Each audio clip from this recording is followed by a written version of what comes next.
بسم اللہ الرحمن الرحیم۔ السلام علیکم دوستو، سیرت النبی صلی اللہ علیہ وآلہ وسلم کے سلسلے کی یہ تیسری اور انتہائی اہم ویڈیو ہے۔ آج اس ویڈیو میں ہم آپ کو بتائیں گے نبی کریم صلی اللہ علیہ وآلہ وسلم کی پیدائش کا مکمل واقعہ، اور اس کے ساتھ ساتھ آپ کو بتائیں گے ابرہ نامی عیسائی حاکم جس نے ہاتھیوں کے ساتھ مکہ پر چڑھائی کرنے کا ارادہ کیا تھا، اور نبی کریم صلی اللہ علیہ وآلہ وسلم کے دادا حضرت عبد المطلب کی دعا پر اللہ تعالیٰ نے آسمان سے ابابیل پرندوں کو بھیج کر اس لشکر کو نصب نابود کیا تھا۔ دوستو، سیرت النبی صلی اللہ علیہ وآلہ وسلم کے بارے میں ہر مسلمان کو علم ہونا چاہیے۔ ویڈیو مکمل دیکھنا۔ چینل کو سبسکرائب نہیں کیا ہوا تو ابھی ہمارے چینل کو سبسکرائب کر لیں، آپ کو اسی طرح کی اسلامک ویڈیوز ملتی رہیں گی۔ حضرت ابن عباس رضی اللہ تعالی عنہ کہتے ہیں کہ حضور کریم صلی اللہ علیہ وآلہ وسلم اس دنیا میں جب آئے تو آپ کی انوال نال کٹی ہوئی تھی۔ انوال نال کو بچہ پیدا ہونے کے بعد دائی کاٹتی ہے۔ آپ ختنہ شدہ پیدا ہوئے۔ عبد المطلب یہ دیکھ کر بے حد حیران ہوئے اور خوش بھی۔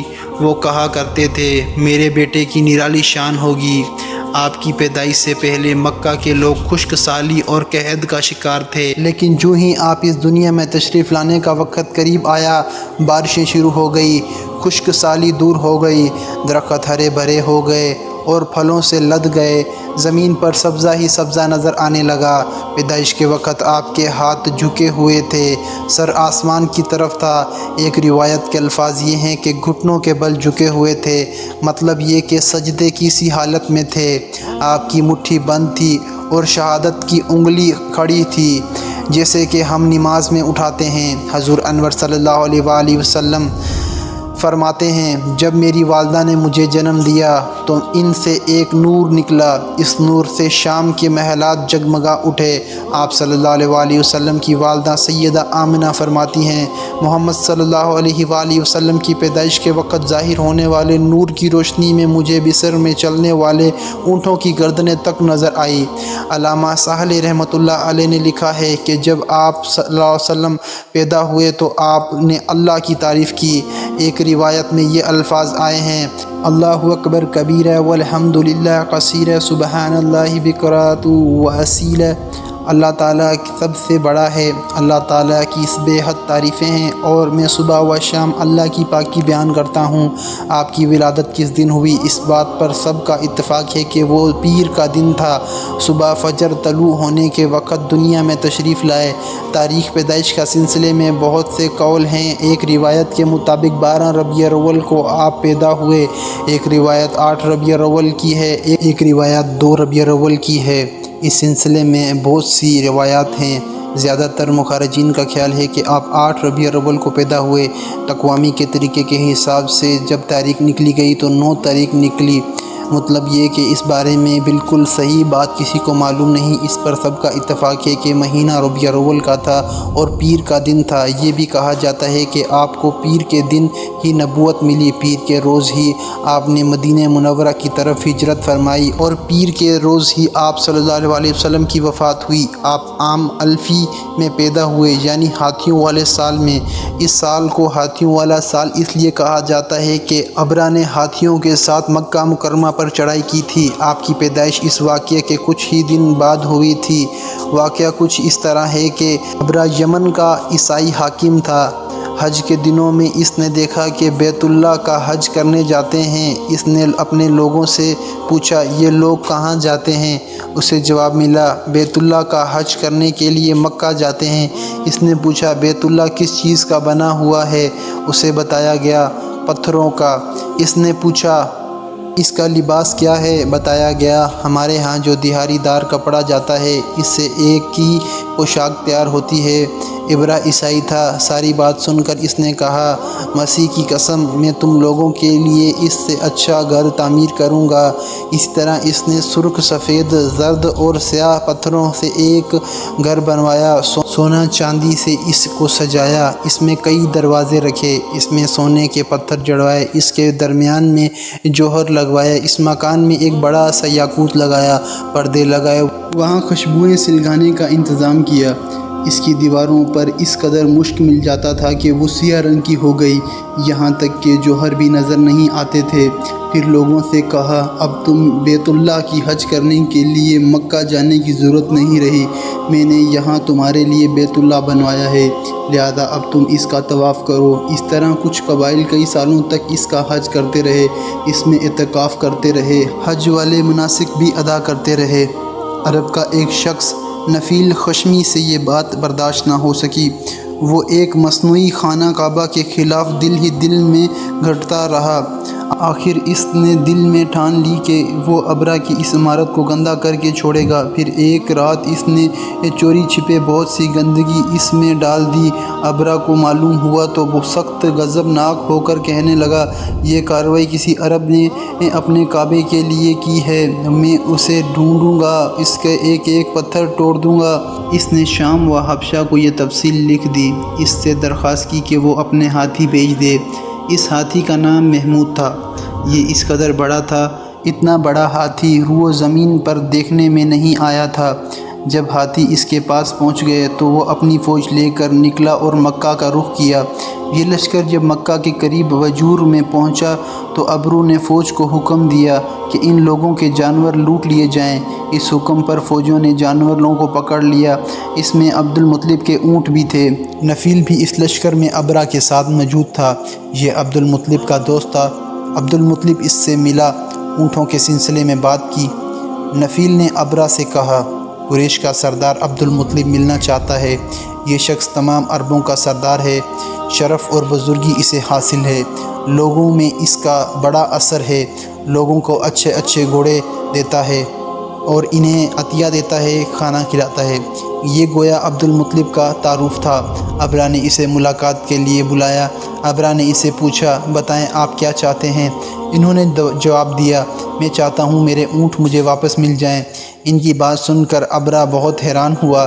اس نے کہا، مجھے بتایا گیا تھا کہ آپ عربوں کے سردار ہیں، بہت عزت اور بزرگی کے مالک ہیں، لیکن لگتا ہے مجھ سے غلط بیانی کی گئی ہے، کیونکہ میرا خیال تھا کہ آپ مجھ سے بیت اللہ کے بارے میں بات کریں گے جسے میں گرانے آیا ہوں اور جس کے ساتھ آپ سب کی عزت وابستہ ہے، لیکن آپ نے سرے سے اس کی کوئی بات نہیں کی اور اپنے اونٹوں کا رونا لے کر بیٹھے ہیں۔ یہ بات ہوئی۔ اس بات سن کر عبد المطلب بولا، آپ مجھے میرے اونٹ واپس دے دیں، بیت اللہ کے ساتھ جو چاہیں کریں، اس کے لیے اس کے گھر کا ایک پروردگار ہے جو خود ہی اپنی حفاظت کرے گا، مجھے اس کے لیے فکر مند ہونے کی ضرورت نہیں۔ ان کی بات سن کر ابراہیم نے حکم دیا، ان کے اونٹ واپس دے دیے جائیں۔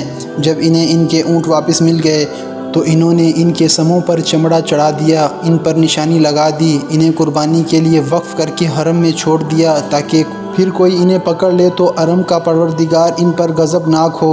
پھر عبد المطلب ہرا پہاڑ پر چڑھ گئے، ان کے ساتھ ان کے کچھ دوست تھے۔ انہوں نے اللہ سے درخواست کی، اے اللہ، انسان اپنے سامان کی حفاظت کرتا ہے، تو اپنے سامان کی حفاظت کر۔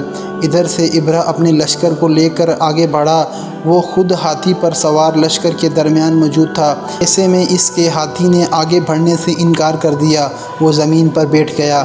ہاتھی بانوں نے اٹھانے کی کوشش کی لیکن وہ نہ اٹھا۔ انہوں نے اس کے سر پر ضربیں لگائی اور انکس چبھائے مگر وہ کھڑے نہ ہوئے۔ کچھ سوچ کر انہوں نے رخ یمن کی طرف کیا تو وہ فوری کھڑے ہو کر چلنے لگے۔ ان کا رخ پھر سے مکہ کی طرف کیا تو پھر رک گئے۔ ہاتھی بانوں نے یہ تجربہ بار بار کیا۔ آخر ابراہیم نے حکم دیا، ہاتھی کو شراب پلائی جائے تاکہ نشے میں اسے کچھ ہوش نہ رہ جائے اور ہمیں مکے کی طرف آگے بڑھ سکیں۔ چنانچہ انہوں نے شراب پلائی لیکن اس پر کوئی اثر نہ ہوا۔ ابرا کے ہاتھیوں کو اٹھانے کی مسلسل کوشش جاری تھی کہ اچانک سمندر کی طرف سے ان کی طرف اللہ تعالیٰ نے ابابیل کو بھیج دیا۔ وہ ٹڈیوں کی جھنڈ کی طرح آئے۔ دوسری طرف عبد المطلب مکہ میں داخل ہوئے، احرام میں پہنچے اور کعبہ کے دروازے کی زنجیر پکڑ کر ابراہیم اور اس کے لشکر کے خلاف فتح کی دعا مانگی۔ ان کی دعا کے الفاظ یہ تھے، اے اللہ، یہ بندہ اپنے قافلے اور جماعت کی حفاظت کر رہا ہے، تو اپنے گھر یعنی بیت اللہ کی حفاظت فرما، ابرا کا لشکر فتح حاصل نہ کر سکے، اس کی طاقت تیری طاقت کے آگے کچھ بھی نہیں، آج صلیبی کامیاب نہ ہوں۔ صلیب کا الفاظ اس لیے بولا کہ ابرا عیسائی تھا اور صلیب کو عیسائی اپنی نشان کے طور پر ساتھ لے کر چلتے ہیں۔ اب انہوں نے اپنی قوم کے ساتھ لیا اور ہراج پہاڑ پر چڑھ گئے، کیونکہ ان کا خیال تھا کہ وہ ابرا کا مقابلہ نہیں کر سکیں گے۔ اور پھر اللہ تعالیٰ نے پرندوں کے جھنڈ بھیج دیے۔ یہ پرندے چڑیوں سے قدر بڑے تھے۔ ان میں سے ہر پرندے کی چونچ میں پتھر کے 3 ٹکڑے تھے۔ یہ پتھر پرندوں نے ابرا کے لشکر پر گرانا شروع کیے۔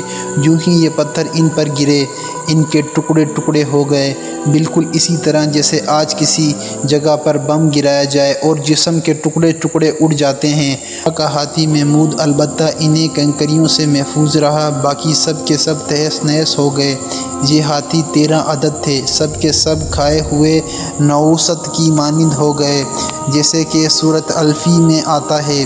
ابرا اور اس کے کچھ ساتھی تباہی کا یہ منظر دیکھ کر بری طرح بھاگے، لیکن پرندوں نے ان کو بھی نہیں چھوڑا۔ ابرا کے بارے میں طبقات میں لکھا ہے کہ اس کا جسم کا ایک عضو الگ ہو کر گرتا چلا گیا، یعنی وہ بھاگ رہا تھا اور اس کے جسم کا ایک حصہ الگ ہو کر گر رہا تھا۔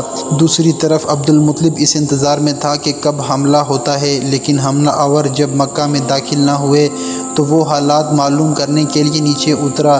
مکہ سے باہر نکلا، تب انہوں نے دیکھا سارا لشکر تباہ ہو چکا ہے۔ خوب مال غنیمت ان کے ہاتھ لگا، بے شمار سامان ہاتھ لایا، مال میں سونا چاندی بھی بے تحاشا تھا۔ لشکر میں کچھ لوگ ایسے بھی تھے جو واپس نہیں بھاگے تھے، یہ مکہ میں رہ گئے تھے۔ ان میں ابرا کے ہاتھی کا مہوات بھی تھا، یہ محمود کو آگے لانے میں ناکام رہا تھا۔ ہمارے نبی صلی اللہ علیہ وآلہ وسلم اس واقعے کے چند دن بعد پیدا ہوئے۔ آپ جس مکان میں پیدا ہوئے وہ صفا پہاڑی کے قریب تھا۔ حضرت کعبہ احبار رضی اللہ تعالیٰ عنہ روایت کرتے ہیں کہ میں نے تورات میں پڑھا تھا کہ رسول صلی اللہ علیہ وآلہ وسلم کی پیدائش مکہ میں ہوگی۔ یہ کعبہ پہلے یہودی تھا، اس کے لیے توریت پڑھا کرتے تھے۔ دنیا میں آتے ہی حضور صلی اللہ علیہ وآلہ وسلم روئے۔ حضرت عبد الرحمن بن عوف رضی اللہ تعالیٰ عنہ کی والدہ کہتی ہیں کہ جب حضرت آمینہ کے ہاں ولادت ہوئی تو میں وہاں موجود تھی۔ آپ صلی اللہ علیہ وآلہ وسلم میرے ہاتھوں میں آئے۔ یہ غالباً دائی تھی، ان کا نام شفا تھا۔ فرماتی ہیں جب آپ صلی اللہ علیہ وآلہ وسلم ہاتھوں میں آئے تو روئے۔ آپ کے دادا عبد المطلب کو آپ کی ولادت کی اطلاع دی گئی۔ وہ اس وقت خانہ کعبہ کا طواف کر رہے تھے۔ اطلاع ملتے ہی گھر آئے، بچے کو گود میں لیا۔ اس وقت آپ کی والدہ نے ان سے کہا، یہ بچہ عجیب ہے، سجدے کی حالت میں پیدا ہوا ہے، یعنی پیدا ہوتے ہی اس نے پہلا سجدہ کیا اور پھر سجدے سے سر اٹھا کر انگلی آسمان کی طرف اٹھائی۔ عبد المطلب نے آپ کو دیکھا، اس کے بعد آپ کو کعبے میں لے آئے، آپ کو گود میں لیے رہے اور طواف کرتے رہے، پھر واپس لا کر حضرت آمینہ کو دیا۔ آپ کو عرب کے دستور کے مطابق ایک برتن میں ڈھانپا گیا، لیکن وہ برتن ٹوٹ کر آپ کے اوپر سے ہٹ گیا۔ اس وقت آپ اپنے انگوٹھے چوستے نظر آئے۔ اس موقع پر شیطان بری طرح چیخا۔ تفصیل ابن مخلد میں ہے کہ شیطان صرف 4 مرتبہ چیخا۔ پہلی بار اس وقت جب اللہ تعالیٰ نے اسے معلوم ٹھہرایا، دوسری بار اس وقت جب اسے زمین پر اتارا گیا، تیسری بار اس وقت چیخا جب حضرت محمد صلی اللہ علیہ وآلہ وسلم کی پیدائش ہوئی، اور چوتھی مرتبہ اس وقت جب نبی کریم صلی اللہ علیہ وآلہ وسلم پر سورۃ فاتحہ نازل ہوئی۔ اس موقع پر حضرت احسان بن ثابت رضی اللہ تعالیٰ عنہ کہتے ہیں، میں 8 سال کا تھا، جو کچھ دیکھتا تھا اور سنتا تھا اس کو سمجھتا تھا۔ ایک صبح میں نے یثرب یعنی مدینہ منورہ میں ایک یہودی کو دیکھا۔ وہ ایک اونچے ٹیلے پر چڑھ کر چلا رہا تھا۔ لوگ اس یہودی کے گرد جمع ہو گئے اور بولے، کیا بات ہے، کیوں چیخ رہے ہو؟ یہودی نے جواب دیا، احمد کا ستارہ طلوع ہو گیا ہے اور وہ آج رات پیدا ہوں گے۔ حضرت احسان بن ثابت رضی اللہ تعالیٰ عنہ بعد میں 60 سال کی عمر میں مسلمان ہوئے تھے۔ 120 سال کی عمر میں انہوں نے وفات پائی، گویا ایمان کی حالت میں 60 سال زندہ رہے۔ بہت اچھے شاعر تھے۔ نبی کریم صلی اللہ علیہ وسلم کی اپنی اشعار میں تعریف کیا کرتے تھے اور دشمنوں کی برائی اشعار میں بیان کرتے تھے۔ غزوات کے موقع پر اشعار کے ذریعے مسلمانوں کو جوش دلاتے تھے۔ اسی بنیاد پر انہیں شاعر رسول کا خطاب ملا تھا۔ حضرت کعبہ احباب رضی اللہ تعالیٰ عنہ فرماتے ہیں کہ میں تورات پڑھ رہا تھا کہ اللہ تعالیٰ نے حضرت موسیٰ علیہ السلام کو حضرت صلی اللہ علیہ وآلہ وسلم کی ولادت کا وقت کی خبر دی تھی، اور حضرت موسیٰ علیہ السلام نے اپنی قوم بنی اسرائیل کو اس کی اطلاع دی تھی۔ اس سلسلے میں انہوں نے فرمایا تھا، تمہارے نزدیک جو مشہور چمکدار ستارہ ہے، جب وہ حرکت میں آئے گا تو وہی وقت رسول صلی اللہ علیہ وآلہ وسلم کی پیدائش کا ہوگا۔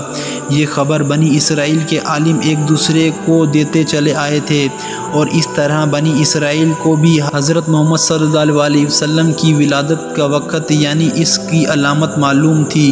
حضرت عائشہ رضی اللہ تعالیٰ عنہ سے روایت ہے کہ ایک یہودی عالم مکہ میں رہتا تھا۔ جب وہ رات آئی جس میں حضرت صلی اللہ علیہ وسلم کی پیدائش ہو تو وہ قریش کے ایک مجلس میں بیٹھا تھا۔ اس نے کہا، کیا تمہارے ہاں آج کوئی بچہ پیدا ہوا ہے؟ لوگوں نے کہا، ہمیں تو معلوم نہیں۔ اس پر اس یہودی نے کہا، میں جو کچھ کہتا ہوں اسے اچھی طرح سن لو۔ آج اس امت کا آخری نبی پیدا ہوگا، اور قریش کے لوگوں وہ تم میں سے ہے، یعنی وہ قریشی ہے۔ اس کے کندھے کے پاس ایک علامت ہے، یعنی مہر نبوت۔ اس میں بہت زیادہ بال ہیں، یعنی گھنے بال ہیں، اور یہ نبوت کا نشان ہے۔ نبوت کی دلیل یہ ہے، اس بچے کی ایک علامت یہ ہے کہ وہ 2 راتوں تک دودھ نہیں پیے گا۔ ان باتوں کا ذکر اس کی نبوت کی علامات کے طور پر پرانی کتابوں میں موجود ہے۔ علامہ ابن حجار نے لکھا ہے کہ یہ بات درست ہے، آپ نے 2 دن تک دودھ نہیں پیا تھا۔ یہودی عالم جب یہ بات بتائی تو لوگ وہاں سے اٹھ گئے۔ انہیں یہودی کی بات سن کر بہت حیرانی ہوئی تھی۔ جب وہ لوگ اپنے گھروں میں پہنچے تو ان میں سے ہر ایک نے اس کی باتیں اپنے گھر کے افرادوں کو بتائی۔ عورتوں چونکہ حضرت آمینہ کے ہاں بیٹا پیدا ہونے کی خبر مل چکی تھی، اس لیے انہوں نے اپنے مردوں کو بتایا، ذرا چل کر مجھے وہ بچہ دکھائیں۔ لوگ اسے ساتھ لے کر حضرت آمینہ کے گھر کے باہر آئے، اس سے بچہ دیکھنے کی درخواست کی۔ آپ نے بچے کو کپڑے سے نکال کر انہیں دے دیا۔ لوگوں نے اس کے کندھے پر سے کپڑا ہٹایا۔ یہودی کی نظر جوں ہی مہر نبوت پر پڑی، وہ فوری بے ہوش ہو کر گر پڑا۔